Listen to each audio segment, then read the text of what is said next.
Mr. Ahmad Heiwad Rayab, CEO of the Afghanistan Youth Thinker Youth Civil Organization.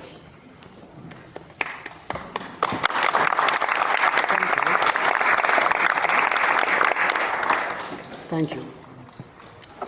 Honorable chairs, distinguished guests, dear colleagues and friends. I stand before you today as the representative of countless Afghans whose voices have been silenced, whose rights have been stripped, and whose dignity has been trampled since the takeover of Afghanistan by the Taliban in August 2021. I come from a country that once, despite its suffering, carried hope. For more than a decade, I worked as a human rights defender and civil society activist with my peers, trying to open windows of opportunity for education, for free speech, for peace and democracy. I believed in a future in which young generation could build the Afghanistan they deserved. But the future is now being destroyed, step by step, and with each act of repression.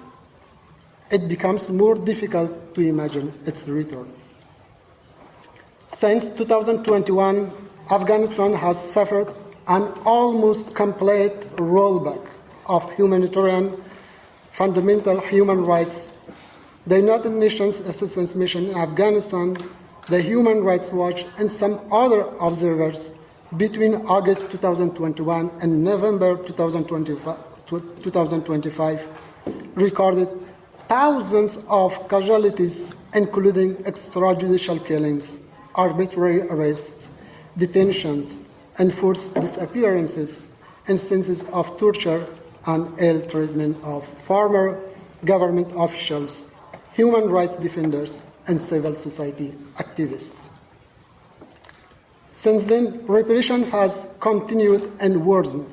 As recently as 2025, the Human Rights Watch documented escalating restrictions on women and girls, the barring of female education beyond primary levels, bans on female employment, severe curbs on freedom of movement and expression, and widespread targeting of journalists, human rights defenders, and civil society activists.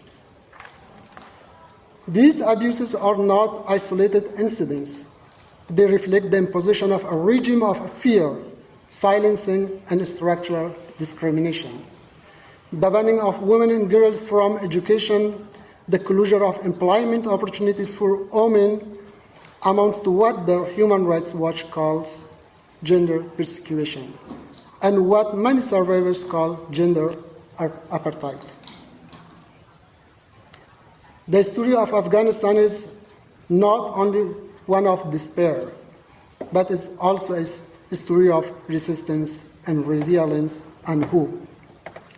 I still carry the dream of an Afghanistan where children can dream again, where girls can attend school, where women walk safely in the streets, where people of all ethnicities, religions, and beliefs can live free from fear. What I ask from you today, the international community gathered here, do not forget Afghanistan. Do not allow it to sink into oblivion while the world attentions shifts elsewhere. Demand accountability through credible mechanisms, through international courts, through independent investigations. The abuses must be documented, and the perpetrators must not enjoy impunity. Insist on protecting fundamental rights, especially of women, girls, minorities, and activists at risk. Let us ensure that human rights, human dignity, and justice are not just words at international conferences, but lived realities for every Afghan, men, women, children, minorities, the persecuted, the displaced, because peace without justice is not real peace. I repeat it. Peace without justice is not a real peace.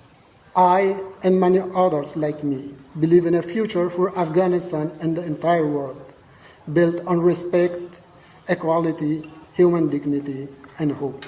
Thank you.